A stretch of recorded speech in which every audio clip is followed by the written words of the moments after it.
안녕하십니까, 정희태입니다. 거짓 신인 희어와 이젠 그만 언론방송 책임도 커. 네, 한 스포츠 이 야구 선수가 한 발을 이렇게 높이 든 그러한 사진을 게시하면서 이 사람이 이제 한 뭐 지역에 이 교주다, 이 교주 이름, 네, 교주 이름을 이제 얘기한 겁니다. 땡땡땡 이런 식으로. 네, 뭐 지금 유튜브가 이자 이름만 이렇게 적시를 해도 이 성명권이다 해가지고 채널 삭제에 나서고 있는 아주 웃지 못한 일이 벌어지고 있는데 기가 막힌 상황입니다. 이거 나중에 반드시 진실을 밝혀낼 텐데요. 그런데 이 뭐 야구 선수에 대해서 뭐 저는 감정이 없습니다. 야구 선수가 아주 야구 잘하시길 바라고. 그런데 이 언론 방송이 이런 것을 가지고 자꾸 이 땡땡땡 이 거짓 신인을 시화시키고 있는데 이거 안 된다라는 거예요. 네, 그동안 언론 방송에서 자꾸 이자를 재밌는 사람으로 희화를 시켰습니다. 뭐 공중부양한다 그래가지고 심지어는 뭐 유명 방송에서 공중부양 대결이다 해가지고 했는데 결국에는 바닥을 손으로 짚고 엉덩이를 올려버리는 우스꽝스러운 모습. 그러니까 많은 사람들이 그냥 웃고 넘어가 버리는 거죠. 저 뭐 좀 이상한 사람 아니야 하면서 그냥 웃어버리는데 그 웃음 속에 우리의 감정 속에 이자가 이제 스며들게 되는 것입니다. 그래서 과거에 그 음질교 그 교주 같은 경우에도 자기 캐릭터를 만들어 가지고 많은 사람들의 삶 속에 침투해 들어온 그러한 기술과 유사한 모습이다라고 판단이 되는데요.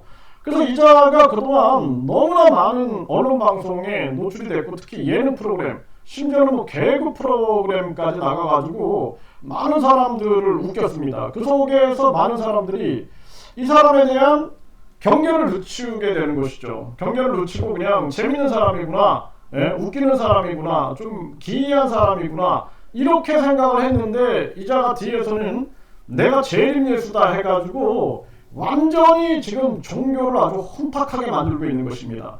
기독교 신문들이 일제히 나서서 이자를 비판하고 있어요. 이게 얼마나 위험한 것입니까? 종교를 아주 혼란스럽게 만들고 있는 겁니다. 그러면서 내가 재림 예수인데 내가 천국을 보여주겠다. 천국 티켓을 한 건당 뭐 이렇게 300만 원에 판매를 한다는 것입니다. 그런데 이게 일반 사람들 같으면 그냥 웃어버리는 거예요. 또 그냥 웃음이 이어지는 겁니다. 아, 이게 공중부양에서 한 맥락이구나. 근데 이게 피해자가 생기는 거거든요. 사람들이 다 같지가 않아요. 세뇌가 되게 되면 진짜 재림 예수로 믿고 우주만물 창조신으로 믿고 삼위일체 하나님으로 믿고 어떤 사람은 내가 하나님을 만났다 뭐 이런 식으로 와가지고 얘기를 하는데 정말 뭐 제정신이 아닌 사람처럼 얘기를 하는 거예요. 자기가 하나님을 만났다라는 거예요. 살아있는 하나님을. 누구냐 그랬더니 바로 이 교주 얘기를 하는 것입니다. 그 정도로 세뇌가 되게 되면 기꺼이 내가 천국 티켓을 300만 원 주고 사게 되고 그러면 내 부모가 천국 티켓을 300만 원 주고 샀다. 부모가 어떻게 보이겠어요? 그러니까 가족이 막 파탄이 나는 겁니다. 그래서 사람은 언제든지 이 우리가 연극할 때 보면은 나의 진짜 자아가 아닌 다른 사람의 모습으로 우리가 아주 그냥 몰입해가지고 빠져드는 경우가 있는데 세뇌도 비슷한 최면도 비슷한 그런 상황이 연출될 수가 있는 것입니다. 그러니까 완전히 세뇌에 빠진 상황에서는 그냥 진짜로 이자가 우주만물 창조신이고 삼위일체 하나님이고 이 속으로 빠져들어가게 되고 현실과는 괴리감 있는 세계에 나도 모르게 집단 최면 상태에 들어가 버리는 것이죠. 그러니까 거기서 못 벗어날 때는 뭐 대천사가 1억이다 그러면은 이것이 뭐 주식에 도움을 준다 사버리는 거예요. 1억에. 그리고 뿐만 아니라 내가 죄를 지었는데 그 죄사함을 주는데 그건 100만 원이다. 그 돈 내고 사는 겁니다. 그러면은 예를 들어서 내 자식이 그렇게 한다. 그러면 어떻게 생각하겠어요? 와, 이거 인연이 끊겨지는 것입니다. 그렇게 해서 가정이 파탄나는 경우가 되게 많은 거예요. 또 부부끼리도 내 남편이 야, 저 사람을 뭐 신랑으로 생각하고 영적인 신랑이다. 그래가지고 그냥 막 졸졸 따라다니고 그런다 그러면 충격을 받는 거죠. 아, 이게 지금 정신이 좀 이상해졌구나. 결국에는 이 사람이 다른 사람들을 계속 세뇌시킴으로써 많은 사람들을 위험에 빠뜨리고 있는 것입니다. 그러니까 이자가 지금 80여 개의 고발이 진행이 되고, 우리 천원의 기적 같은 경우에도 이거를 막기 위해서 우리가 움직였는데 도리어 이것을 누명을 씌워가지고 우리 고소고발을 했다가 무혐의가 됐죠. 네, 6명이 고소고발 당했습니다. 이거 6명에 대한 책임을 다져야 돼요. 6명이 무고죄로 문제를 걸게 되면 이거 책임져야 된다는 것입니다. 이런 정황으로 가고 있는 거거든요. 그래서 이 거짓 신인 희화화는 이제 그만해야 된다. 언론방송도 정신 차려야 돼요. 이자가 그동안 KBS, MBC, SBS, MBN, JTBC 뭐 계속 방송되지 않습니까? 이제 문제점에 대해서. 그럼에도 불구하고 요즘에 보면은 이자가 무슨 저출산의 예언가인 것처럼 뭐 재발견인 것처럼 막 얘기하는 거, 또 언론방송에서도 공중부양 얘기하면서 또 이자를 소환해가지고 사람들에게 웃음거리로 삼게 되는 것이죠. 희화화시키고 있는 것인데 이것이 이자의 작전이다라는 거예요. 웃음거리로 해가지고 심각성을 갖지 않게끔 만드는 겁니다. 그냥 웃음거리야. 그거는 웃음거리야. 그래서 제가 언론계의 거장을 만나서 얘기를 해보면, 아니 그 깜도 안 되는 얘기를 왜 하냐 이렇게 얘기를 해요. 정치인들도 마찬가지입니다. 정치계에 있는 사람들과 대화를 해보면 그 깜도 안 되는 얘기를 왜 하냐 이렇게 얘기를 해요.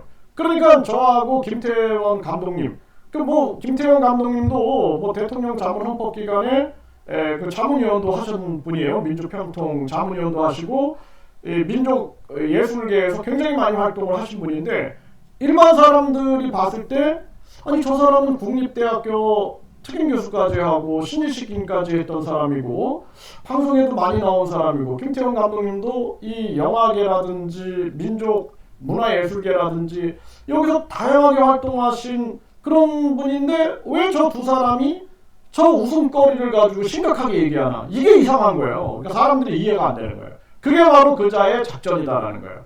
웃음거리로 만들어 가지고 사람들이 심각성을 갖지 않게끔, 그리고 많은 사람들의 경계심을 풀게끔 하고 있는 거거든요. 그리고 뒤에서는 종교를 혼탁하게 만들고, 지금 이 시대에 천국 티켓을 판매한다? 이게 전 세계가 깜짝 놀랄 일입니다. 근데 그자가 대선에 3번 나왔다? 이거 전 세계가 가만히 있을 문제가 아니에요. 심각한 겁니다. 이거 교황청이 들으면 뒤로 넘어갈 얘기거든요. 그리고 뭐 많은 뭐 종교계 사람들이 들어봐도 아주 이거 기가 막힌 일이죠. 근데 사람들이 봤을 때 야 그거를 누가 속아? 그런데 속는 사람이 있다라는 거예요. 왜? 아주 치밀하게 집단 추면을 시키고 집단 세뇌 쪽으로 들어가기 때문에 사람들이 속게 되는 것입니다. 세뇌와 공포를 계속하는 거죠. 지금 기후이변이라든지 또는 국제 정세에서 전쟁이 일어나고 뭐 이런 것들을 이용해 가지고 말세에 오직 천국을 가기 위해서는 나를 통해서, 그리고 내 종교 시설을 통해서만 갈 수 있다 하면서 땅값 사기 의혹 만들어지고 이런 것들이 방송이나 나온 거 아닙니까? 그렇기 때문에 그동안 이자를 이렇게 아주 거대한 괴물로 키워놓은 것도 언론 방송에 책임이 있다라는 것입니다. 그 책임을 통감하고 이제는 이런 희화화하면 안 돼요. 그동안 얼마 전까지도 압수수색해가지고 많은 그 위험성을 경고하는 기사들이 많이 나왔는데 다시 또 희화화시키는 게 나오는 거예요. 예, 희화화시키면 안 된다는 겁니다. 이자를 희화화시키다가는 결국에는 많은 국민들이 위험에 빠질 수 있다는 것을 인식을 해야 한다는 것입니다. 그래서 이자는 정치를 자기 이 포교를 위해서 이용했을 뿐이고 언론 방송도 마찬가지예요. 그동안 자신의 그 포교를 위해서 이용했을 뿐이다. 아주 위험한 자다. 그리고 제가 이자에 대해서 분석을 하면서 느끼는 것은 상당히 교활하다는 생각을 많이 하게 됩니다. 그 가면을 막 수십 개를 쓰고 사람들을 이 사람 저 사람 만날 때마다 달리 대하니까 사람들이 감을 잡지 못하는 거예요. 그래서 전방위적으로 해석할 수 있는 능력이 없다. 그러면 그런 사람들은 오해하는 겁니다. 왜 저 훌륭한 사람을 비판하지? 이렇게 생각을 하는 거예요. 그런데 언론 방송계에 몸담고 있는 기자들이 팩트를 가지고 기사를 쓰죠. 그동안 그것이 알고 싶다라든지 뭐 궁금한 이야기 Y라든지 세븐이라든지 이런 데서 괜히 보도를 했겠습니까?